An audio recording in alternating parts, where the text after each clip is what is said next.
po sa ating lahat. Puri ng Panginoon sa gabi ito at tayo nandito ngayon sa kanyang bahay-sambahan. Sige po, inahin niya ako pang lahat na tumayo at tumawid sa ating Panginoon. Gawin kita lang kay buti-buti mo, Panginoon. Hallelujah sa lahat ng oras, sa lahat ng panahon. Ikay laging tanggap, Panginoon.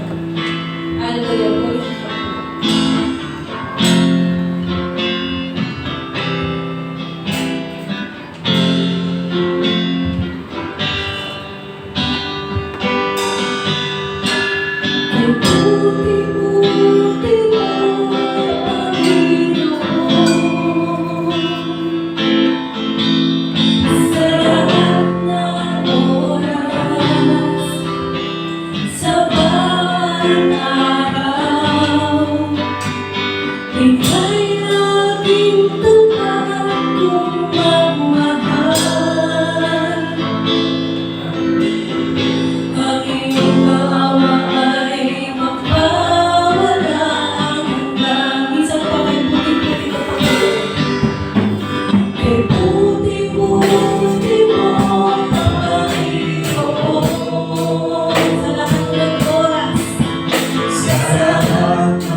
Panginoon ko sa mga kapatid namin karamdaman. Maraming salamat, Panginoon, sa pangalan ng aming Panginoon Jesus. Amen. At tayo magpasalamat sa ating Panginoon. At tayo pinili natin na nataan. At kung mga na hindi masusukat na tayo ang mga bagay. Hallelujah.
Salamat, salamat.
Diyos. Ang nais ko ay mabuti, itaas ang pangalan ni Jesus. Napakatuloy ng ating Diyos, di siya nagbabago. Napakatuloy ng ating Diyos, di siya nagmumula. Itaas ang ngalan niya, lahat ng bigla. Napakatuloy niya, napakatuloy niya, napakatuloy niya, maraming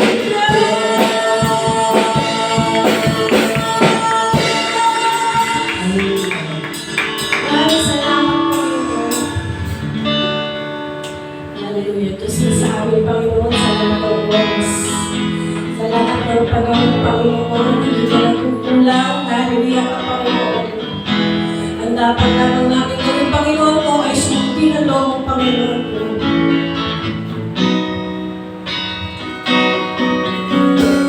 O Diyos,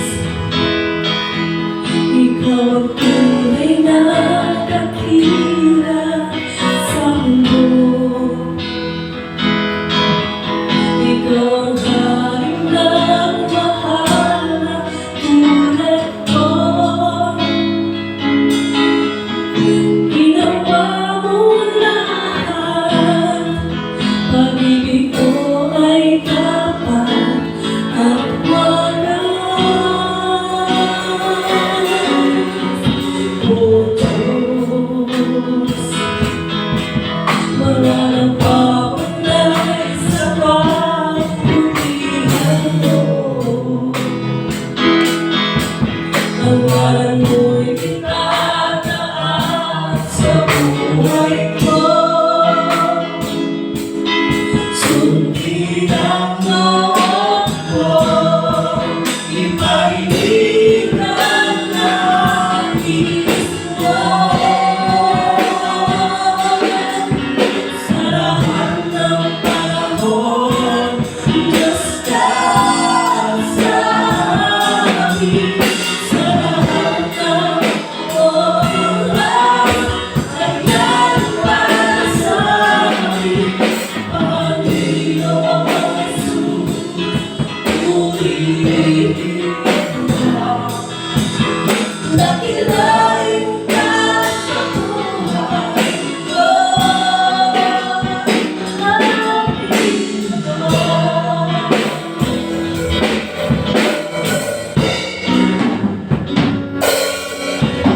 O Diyos, wala nang papagnay sa kabutihan mo.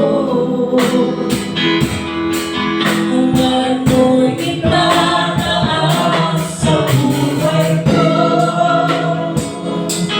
Sundin ang loob mo, ipaibigan ang nais mo. Sa lahat ng panahon, Diyos ka sa amin.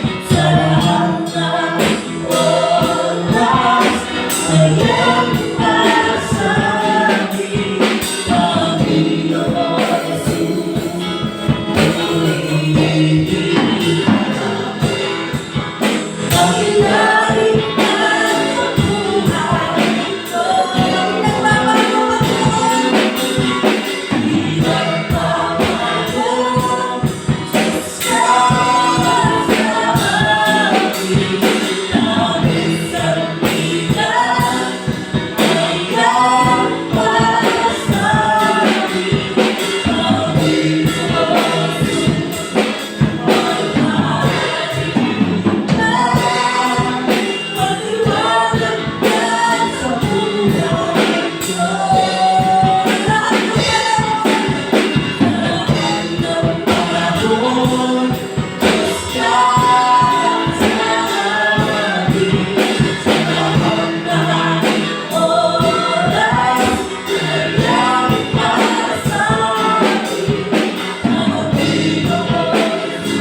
namin sa litan. Maraming salamat po sa pangalan ng aming Panginoon Jesus. Amen. Amen. Purihin ang Panginoon sa gabi ito.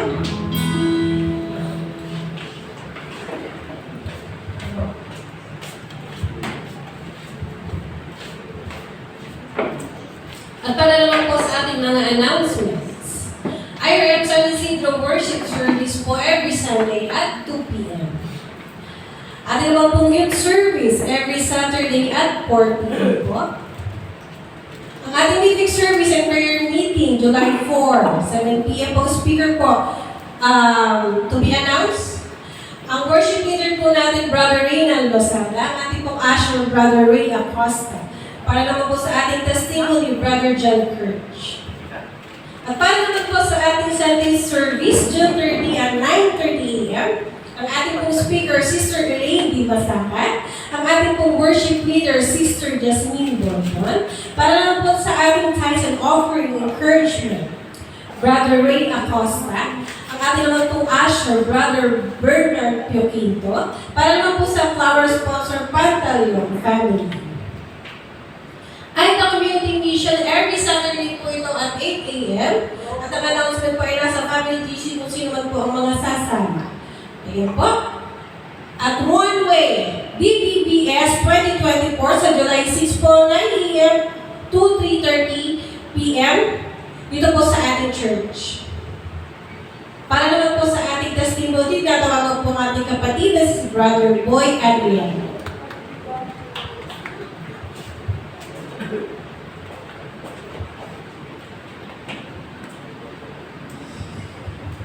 Praise God. Magandang gabi po sa atin mga kapatid.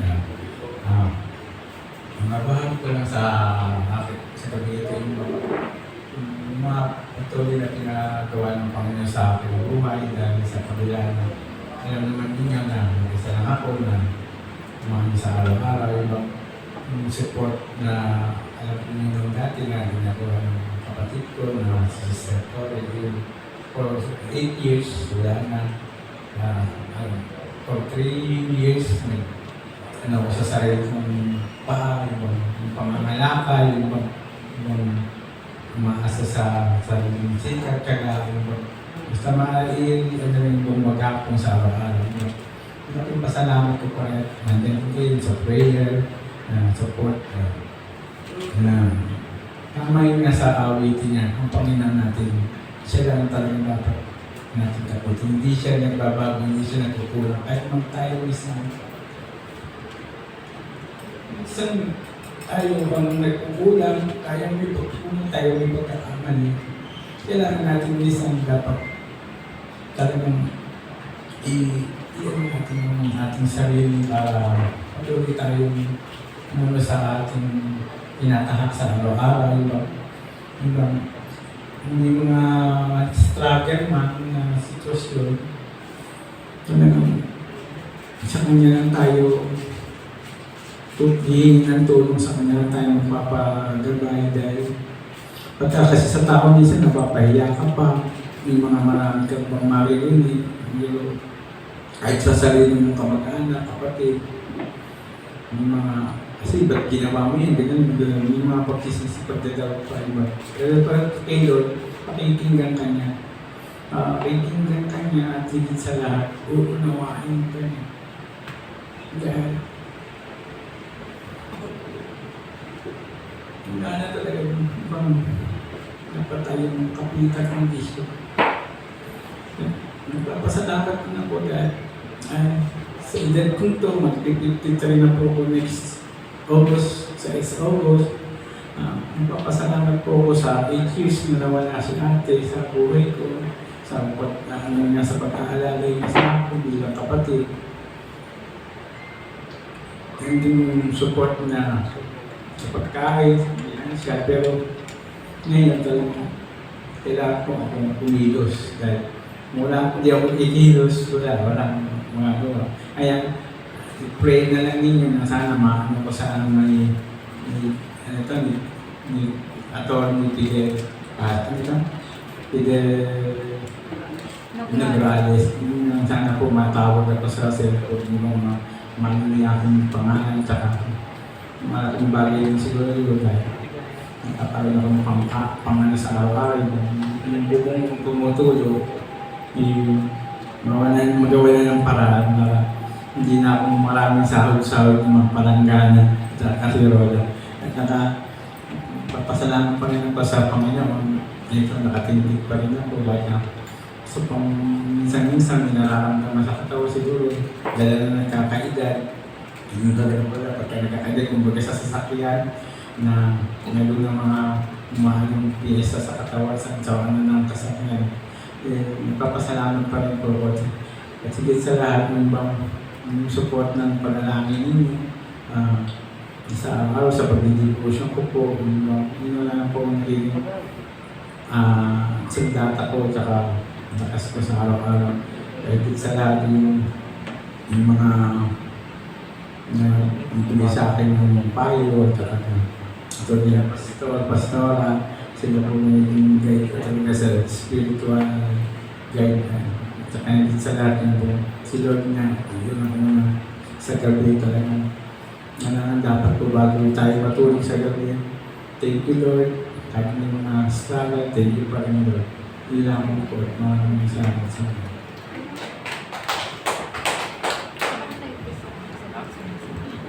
Salamat po sa Panginoon.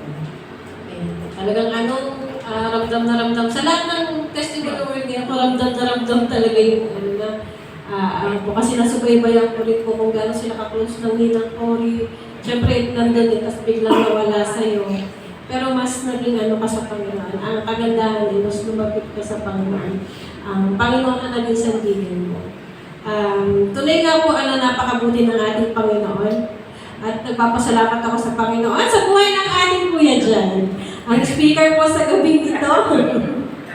Ayan, palagpakan po natin ang Panginoon sa buhay ng ating kuya dyan. Sabi ko muna, mag-testing ko rin ka. Ayun, thank you Lord dahil sa binigay na pagkakataon ulit na makapag-share ng salita niya. Ito po, it's a blessing po na makapag-share ng salita niya kasi nakakapag-aral din, nakakapag-share din sa ibang tao. Dito may hindi at naunawa kung paano mga salita niya po. Sige po, tayo po mag-start. Inahan niya ako po kayo na tumayo. I-open po natin ang Bible natin sa John chapter 21, verse 3 to 14. Verse 3 to 14. Okay. Sige, kung nakita na po, sige. Basahin ko po dito sa verse 3 po. Sinabi sa kanila ni Simon Pedro, mangingisda ako. Sasama kami, wika nila.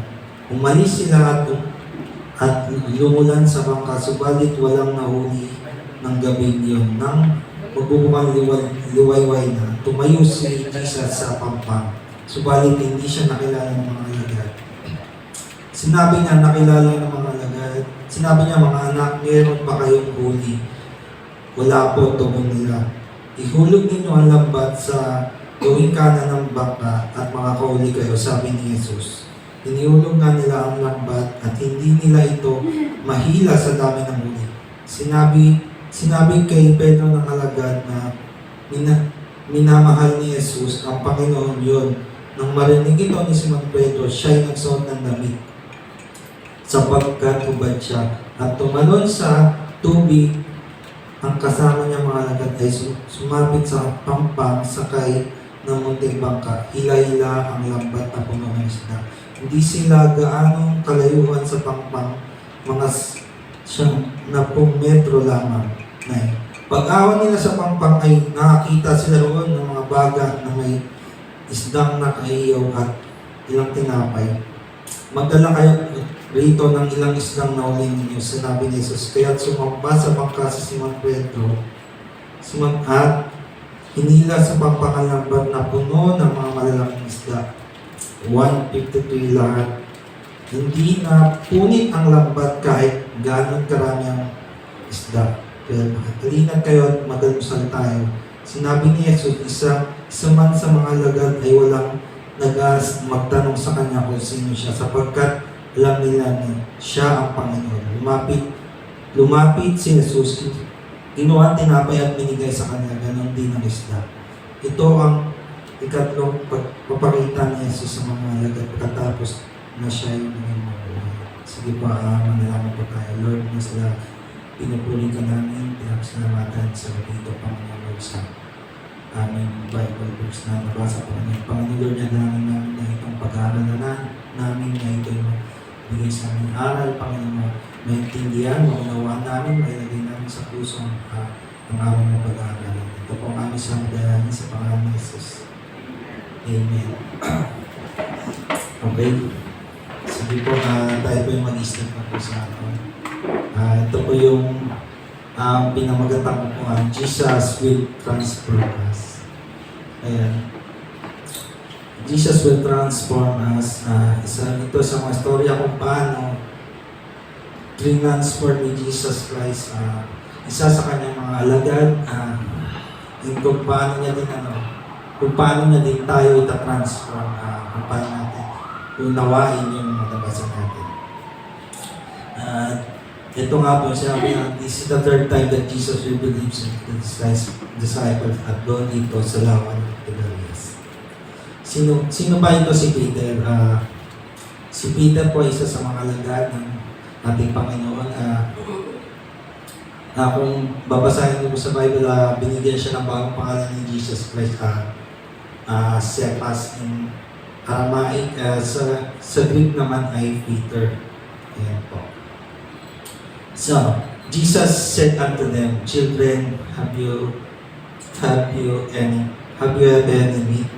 Sabi niya, sa Tagalog po, mga anak, mayroon pa kayong huli. So, makikita po natin dito sa sinabi ng ganito, diyan pa lang kung intindihan natin sinabi ng gano'n, maintindihan natin na mabuti yung pagkasabi at yung Panginoon yung nagsabi ng gano'n kung paano siya magtanong doon sa kanyang mga anak.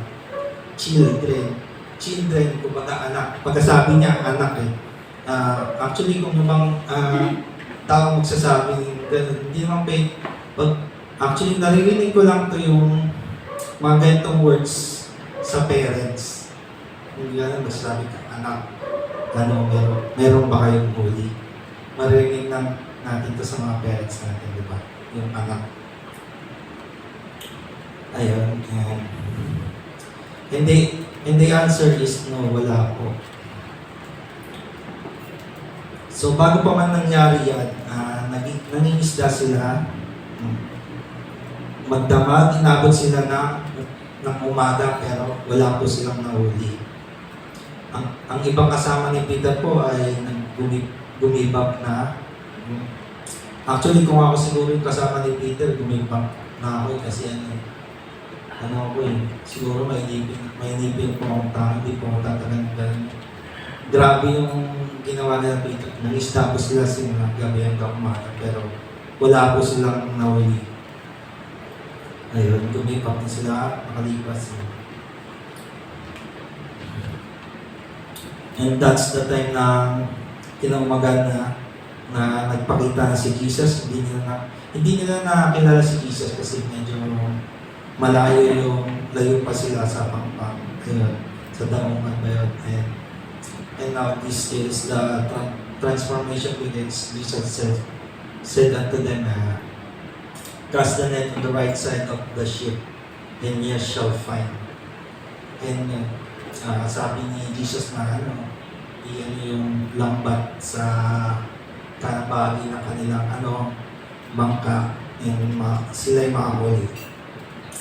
Tandaan po natin na powerful po ang mga sinasabi ng Panginoon. Nagpapagaling nga po siya ng may sakit na kahit na modern times hindi kaya gawin. Hindi mo kaya niya po magpagaling ng may sakit na on the spot.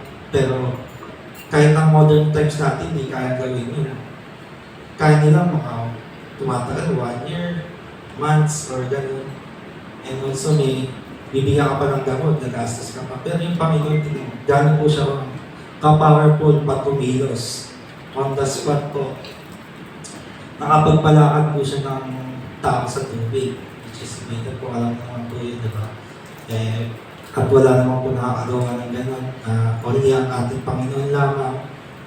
So, ganun po ka-powerful ang Panginoon. So, pag sinabi niya po, mangyayari at mangyayari. And also the Bible, kung ano po yung nasa Bible, yun po yung mangyayari. So, after po na nangyari, after nasabihin ni Jesus na inihulog nila ang lambat at nakauli sila, gumawa naman ito, ginawa naman ito nila Peter patapos nun. Hindi na nila mahila ang lambat sa sobrang dami ng kanilang nahuli. Paano siya transform ni Lord? Paano siya sa part ng life niya, actually, bago sila dumating dun sa pangisla na yun, marami pong pinagdadaanan si Peter na dumating na siya sa life niya na tumake up siya. Ngayon, na-question siya kay Lord na bakit nangyayari sa akin. Sa kanya, ayun, ayun.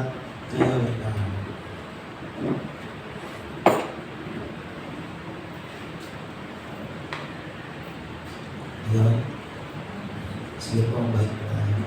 Wala ako. Tinransform siya ng ating Panginoon. Yes, kasi kung hindi siya na-transform ni Lord, sa tingin niyo ba, meron pa tayong Peter sign ng mubas sa Bible? Wala. Tingin po, wala po tayong makikilala ng Peter sign na nangyayasal po ng ating Panginoon, kundi siya na-transform.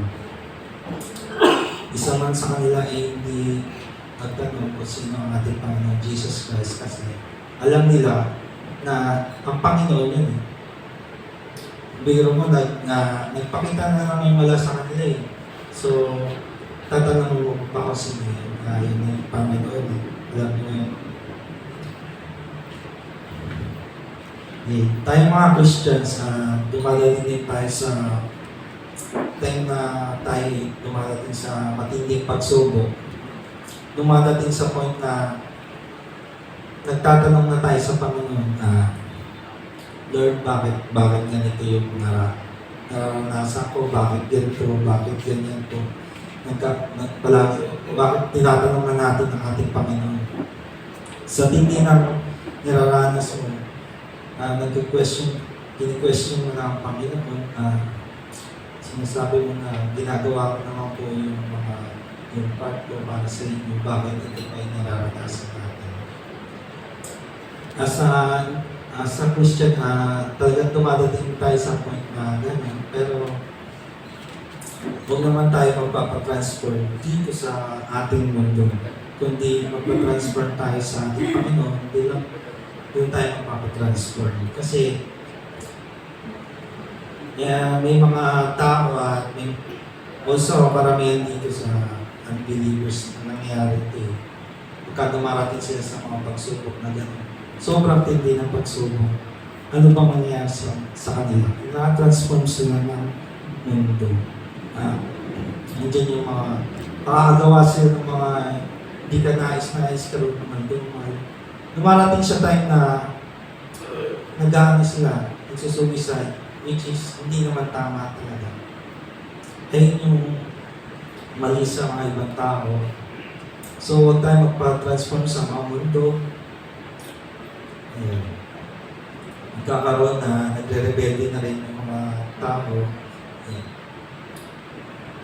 Yan, alam naman natin na pagka nagpa-transform ka kay Lord, hindi ka maliligaw, hindi ka mapapasama, hindi ikaw ay mapapabuti.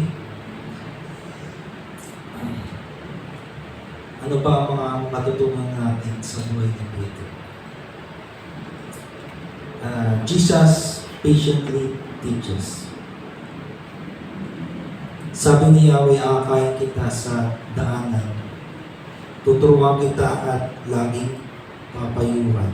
Sabi dito sa Psalms 32. Jesus uses unlikely heroes. Hindi siya yung si Peter, hindi naman siya yung yung malakas, hindi naman siya mayaman, hindi naman siya alam mo yung fisherman lang si Peter. So, ang ating Panginoon, hindi siya namimili ng ng kanyang gagamitin. So, ngayon, sabi ko, Peter was a fisherman of Galilee, but Jesus called him to be a fisher of men. So, bigyan sa 5 and Luke. Kung babasahin nyo sa Luke 5:11, makikita nyo doon doon mismo na si Peter, hindi siya tumingin doon sa blessing. Diba binigyan siya ng binigyan siya ng inintay niya yung isda. Actually, napakarami niya. Mababayaran niya yung mga utang niya, makakabenta pa siya ng pagkaroon. Pero hindi si Peter tumingin doon. Alam niyo yung malaking biggest blessing ko kay Peter? Yung si Jesus, yung dumating si Jesus doon sa buhay niya. Yun yung transform na siya. So hindi siya tumingin sa bagay, kumbaga, si Jesus ang tinig niya. As a Christian, ano ba yung biggest blessing natin? Yung dumating si Lord sa buhay natin, yung tinubos na tayo sa ating mga kasalanan para magkaroon tayo ng buhay na walang hanggan. Ayun po, to God be the glory po, and palakpakan po natin.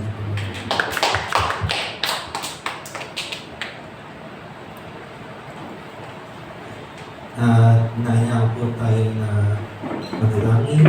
Lord, sa kami po ay nagpapasalamat sa gabi ito, Panginoon Lord, sa mabuting salita mo, Panginoon. Panginoon, nawa ito yung mga salita mo yung pupasok sa aming puso, isipan, Panginoon Lord, na maintindihan namin, mga sa buhay namin, Panginoon Lord, na maunawa namin kung ano man yung mga sinasabi ko dito, Panginoon Lord, na ito po ang aming salamat sa Panginoon Jesus. Amen.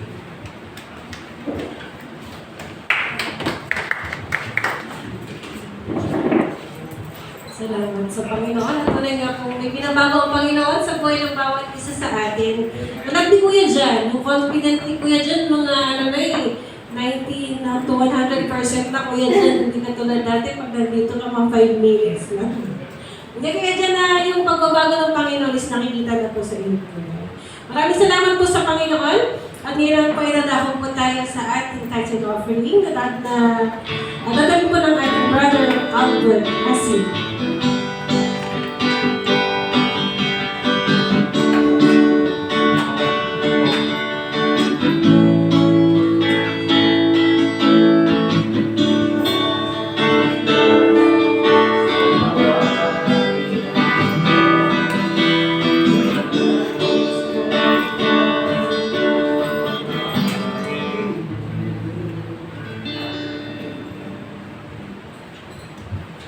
Pray po natin yung mga tulad. Maraming salamat po Panginoon sa mga handog na pinigay niyo po Panginoon sa inyong mga anak at sa po sa lahat ng mga napapray at napatuloy Panginoon. Pagkalahin mo po sila at sana po magkabit po ang mga handog na ito sa tulog ng mga dito siya sa parang po ng anak na si Jesus. Amen.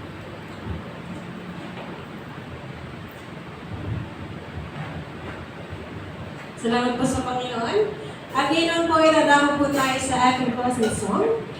Sige pa natin po ang lahat at tumayo at tawagin natin ang alay sa pagsambahan. Muli ka Panginoon. Maraming salamat sa gabi ng Panginoon.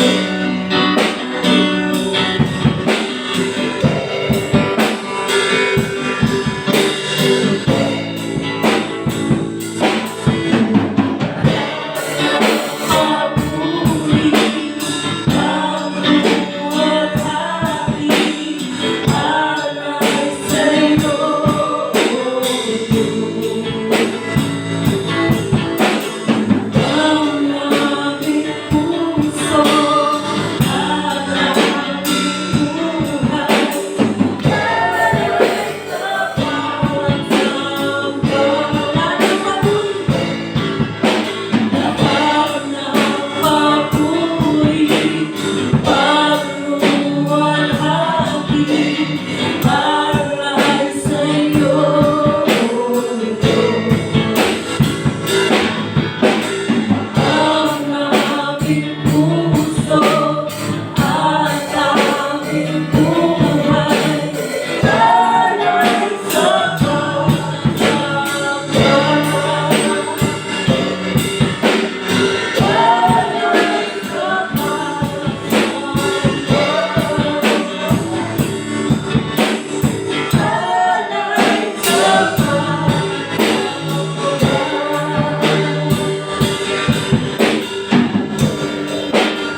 salamat po sa gabi po ito, Ama.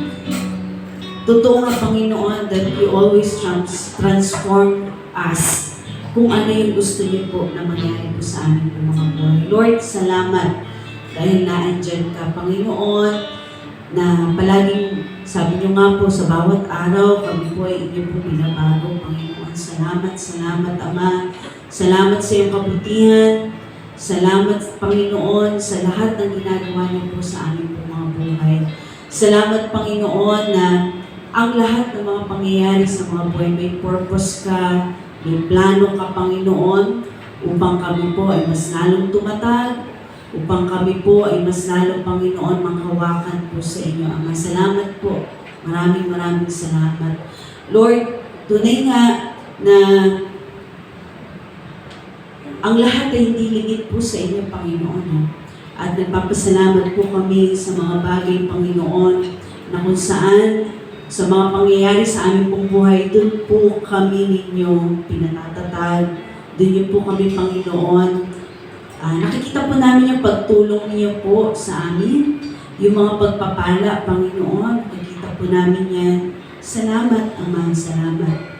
Napakabuti niyo po sa aming pong buhay. Tunay nga, Panginoon, na katulad po ng mga disciple po ninyo, Panginoon, yung 12 disciples nyo. Marami din silang struggles, Panginoon. Pero ikaw po yung encourager, ikaw, Panginoon, yung nagpapalakas, ikaw, Panginoon, yung laging sumasama, ikaw yung nagbibigay ng comfort, ikaw, Panginoon, na nagpo-provide sa panahon ng kawalan, sa panahon, Panginoon, na kung saan ay talagang makikita, Panginoon, na ikaw lang talaga dapat yung asahan po namin, Ama, sa aming pong buhay. Maraming salamat po.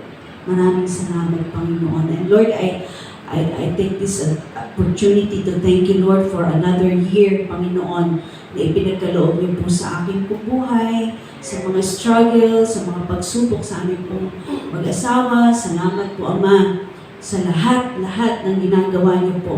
Dahil nakikita po namin kung paano niyo po kami sinasamahan, kung paano niyo po kami, Panginoon, pinapakita. Sabi niyo nga po, kung saan kami mahina, doon niyo po kami pinalalakas. Salamat, Ama, sa iyong mga salita. Salamat, Banal na Espiritu, sa iyong pagsama. Salamat, Panginoon, dahil kami po ay laging yung sinusubaybayan, sinasamahan, at patuloy, Panginoon, na pinatatatag sa pamagitan po na iyong mga salita. Salamat po. Purihin ka, Panginoon, sa pangalan ni Jesus. Amen. Amen.